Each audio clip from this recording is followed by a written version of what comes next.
Do you like reading cynical thoughts from a scarecrow looking frog, kids? I still can't tell you what a Marsh-Wiggle is.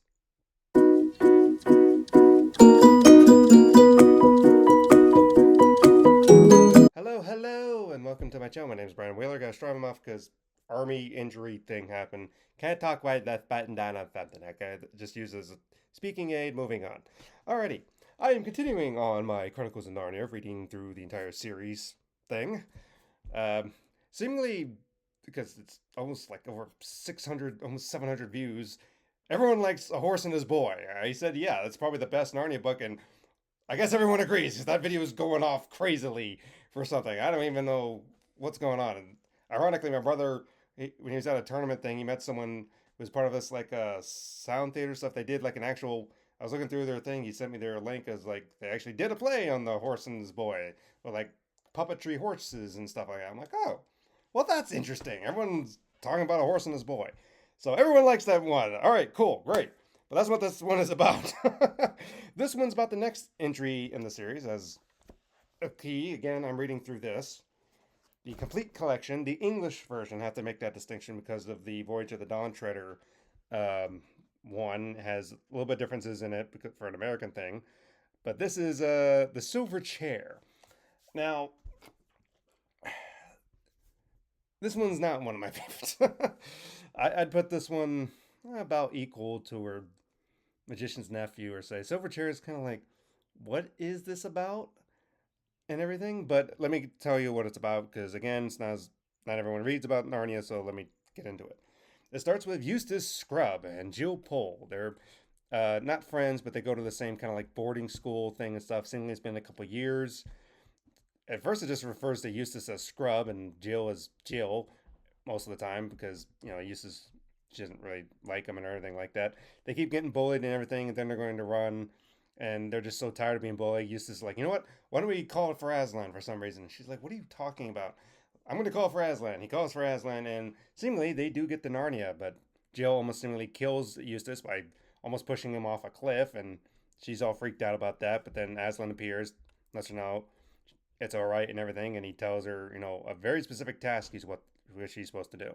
Now, Jill is basically the main character of the book, and she's there. Is that the way to put it? I mean, honestly, if it focused just more on Eustace than Jill, I'd probably be as good. But Jill is like there, and even it's kind of weird how C.S. Lewis puts it in this. Is like, please don't ignore the book and stuff. I know she's this way. Just I'm telling you what. It's kind of interesting how the author, he puts himself saying like, I'm just recording and telling you how it happened. Don't have to ignore it because Jill's like this way and everything. It's like that's interesting. Yeah, she's kind of like whiny and everything. Kind of like not. She's not a character you necessarily get into exactly. I mean, yeah, she's acting herself. There's nothing wrong with that. But it's just kind of like following her. It's like but it's like, I just found it interesting that even C.S. Lewis is like, yeah, okay, I get you may not like this character. Like, I didn't like Eustace Scrub, but that's okay. Just move on with it. And I'm like, all right, cool. But Aslan's talking to Jill, and he tells her all about this specific thing you have to do. He tells her these signs, you have to follow this thing. She's like, why? Because you have to help her return this prince thing. He's like, what are you talking about? Tell me all the signs. He has her memorize these signs over and over again until she can just recite it all of a sudden. And then once she has it down, he blows her away from seemingly his mountain, Aslan's country, all the way down in the Narnia.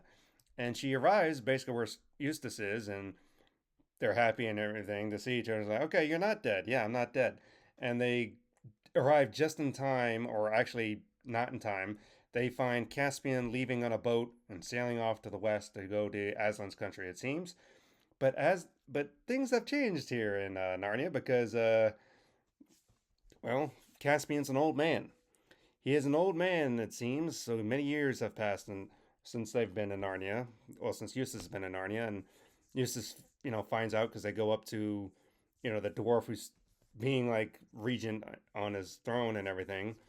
I forgot his name offhand, but he's on his throne, and they ask him, and he's like, "Oh yeah, uh, the king is sad because his only son has been um, has been lost." The backstory of this is that one day in the north, the son and the wife, his mother, we're going out into the woods, and then the mother is killed by a green snake, and then like a poisonous snake, and then the son is so angry he tries to vow revenge, and he keeps going up north and going up north to keep trying to find the snake to kill it, to kill it, to kill it. He can never find her, and well, he can never find the snake, and he can never find him again. So the son is lost for at least 10 years, and it ages Caspian with stress and despair that his own son is also gone after losing his wife. So he's kind of just I'm gonna go sail off in the west, and I'm gonna die, type of thing. Sadly, so they're just behind time to try to get to Caspian and everything. But after getting there and meeting with owls and everything else, they the owls decide, hey, we should get you going because the dwarf will probably keep you here out of loyalty because Caspian commanded things. So the owls help him escape. They go off and they meet this uh, this creature, as I described, as a frog scarecrow, because I don't know how else to describe him. The reason why I would say scarecrow because the image it uses for him. Let me show you this here. At least in the book, that's how he looks. Looks like a man, but his hands are like webbed and his feet are webbed, which you can barely tell there. And it's kind of like he's like a froggish creature, but I don't know. For some reason, I got this depiction of a scarecrow in my head. I'm just stuck with that. But his name is Puddle Glum, and Glum he's very cynical and like, let me read you this section. I'm trying to I'm trying to catch a few eels to make eel stew for our dinner. Though I shouldn't wonder if I shouldn't get any, and he won't like them much if I do. Why not? Asked Scrub. Why, it's not a reason they should be like our sort of victuals, though I no doubt you'll put a boat face on it. All the same, when I'm trying to catch them, if you two try to light the fire, no harm in trying. The wood's behind the wigwam. It may be wet. You may light it inside the wigwam, then we all get smoke in our eyes. Or you could light it outside, and the rain would come and put it out. Here's my tinderbox. You won't know how to use it, I expect. He's just like that throughout the entire book, and it's just kind of like, what is this guy's problem? He's just depression. He's just a Marsh-Wiggle. That's how they all are. They do a lot of things with the sea, seemingly according to what notes say in the book later on. Like they're kind of in charge of doing stuff with all the waters and stuff, and it's just kind of like, this guy is a depression type of thing. But Eustace and Jill have no choice but to help use him to help try to find the way up north, to try to find where the missing prince is, if he's even alive.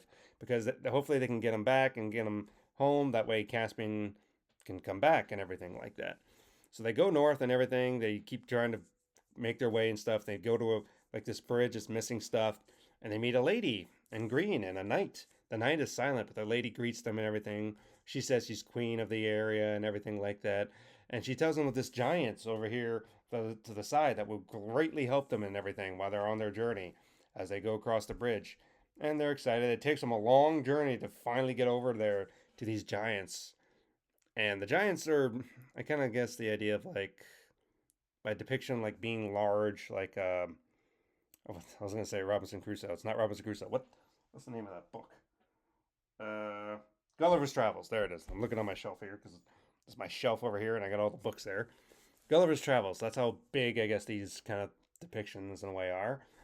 And, the people are, amiable to them and everything, but they have some suspicions by how some things are. It's like, we're here for the feast and stuff. They tell them exactly the same thing that the lady told them to say, and things are getting suspicious. And even Puddleglum's like, I do not think this is a good idea. And even the food they given us, and like they gave him like food from a stag, which is like a talking, animal in Narnia, which you're not supposed to actually eat any of them. And Puddleglum's like very ashamed, and wrong is like the fact that he even tasted it is wrong, and they do feel ashamed about it. But they kind of deduce and figure out. The lady kind of set them up. Yeah, she sent them to be part of the feast and harvest. All right, the feast and harvest, because they read in a big old book, is how to make human pie or man pie. So you can guess what the giants are probably going to do to them. They fortunately escape in this like ruins of areas and stuff, which they figure out was one of the signs they're supposed to go to under me and everything like that, because it says under me and how it goes into the stuff. They go into the ground and they meet a bunch of earth people, and the earth people are kind of interesting and everything like that. Like they have this phrase they keep saying, over and over and over again. what they It's just kind of weird what they do. Like, let me. A few moments later. Here it is. Took me a little bit to find it again. Page 618 of this book. But they say like this thing over and over again. Certain of these Earthmen and everything, who are people that live underground. Some don't have toes at all, and some have multiple toes. Some have a couple toes and everything. And it's like they say, like many sink down to the underworld, and few return to the sunlit lands. And it's like, okay, because they get captured by these Earthmen and forced to march and then ride and stuff, and it seems like days that they're just going underground to a city, and they meet the knight without the armor and stuff, and he's all boasting. He's saying, "The lady's going to make me king over this land and everything, and we're about ready to take our armies to march and everything like that." And the guy's very cynical and just not cynical, but he's very arrogant and going forth and everything like that. And this is where the silver chair comes in, which again gets weird. The silver chair, he says, like, "There comes my hour of ravening. I have to sit in this chair, and because if I don't, I'm gonna start raving and everything. And only in this chair do I become raving and stuff. And the only way I don't become that way is when the lady comes in and works her magic on me to calm me down and get me back to my place." And they're like, "Okay." And he says, "Whatever I say, do not free me. Whatever I say, do not free me whatsoever, because it's very dangerous on the ones that I do." And they're like, "Okay, we'll stay away from you." And the knight sits down in the chair, and then he's locked in place, and then he just goes frothing mad, yelling, "Get me out of the chair! Get me out of the chair!" And he admits to Eustace, Jill, and Puddleglum, "I am the missing prince. I am the one that's missing and everything. Get me out of this chair. She's bewitched me and everything. Get me out, get me out." But they don't know if, like, is he telling the truth? Was he telling the truth before? I guess we should get him out. And they decide, let's let him out. So they let him out of the chair, and he's just wild and things at first. Almost tries to kill him, but he keeps his wit about them to not do that. But he does indeed say, "I am the missing prince." And then in walks the Green Lady, the queen of the underworld. And she's interesting, but she just starts playing this like musical instrument and starts questioning everything that they do. Like literally questioning everything. And it's very kind of scary what she's saying. Uh, she just sits down calmly, and they said, like, "We're going to go back to Narnia." And she said, "Narnia? Narnia, I've often heard of your lordship utter that name in your ravings. Dear prince, you are very sick. There is no land named Narnia." She just keeps doing that and gaslighting them the entire time that there's no Narnia, no Aslan, no this, no that. All while that she's working her magic, and this thing that she pushed in the fire is like a smoke screen that's kind of keeping them like Daisy and Hayes, and they're starting to come under her spell until Puddleglum finally is like, "I've had enough of this," and he just goes over and knocks her instrument and everything, and it just wakes him out of it. And because it wakes him out of it and everything, she finally is like, tell him the truth. They're like, "Yeah, da da da." And long story short, basically, the prince, he destroys the chair because it was a sign of bondage to him. He breaks the chair and all that it was. The the queen turns into the green snake, giant green snake. She was the one that killed his mother and was trying to hold him down and everything. They kill her after a fight and everything. Turns out the very land she was promising him to conquer was the very land he was already king of. It's just that he would be under her rule and everything, and they'd be killing Narnians and stuff. And he felt ashamed at that. But seemingly they weren't the only ones that she was bewitching. All Earthmen and this other creatures too that were under her spell. That when she died, they were all kind of like, "Hey, why are we so gloomy and everything down here? Because everything's dark, all of it's darkness and everything." And they start excitedly. He's like, "Hey, we should be excited again." They get out of the earth things by basically having to be dug out by dwarves and all that. And Aslan seemingly met Caspian and turned him around, and Caspian's able to reunite with his son one last time before he dies, which is sad to see Caspian is like, this is Caspian. I mean, had him for 3 books and now he's gone. That's sad. It was a little sad thing, and it made Eustace square up and everything, and it mentions to Jill that she saw Eustace and he wasn't crying like a boy would, but crying like an adult, because like a teenager and everything, and made her sad and everything. But Eustace and Jill become friends after this. But they get back to Aslan's country. He blows them back to his world, to his land, and they see the dead body of Caspian, and Aslan breathes on him, and he becomes alive and like young again, kind of young again, but adult, but young again. because age is not really a thing in Aslan's country, if you kind of see where that's going. And as far as the bullies, Aslan's like, we'll handle your bullies for you. They will see my back. So he takes them back to their land.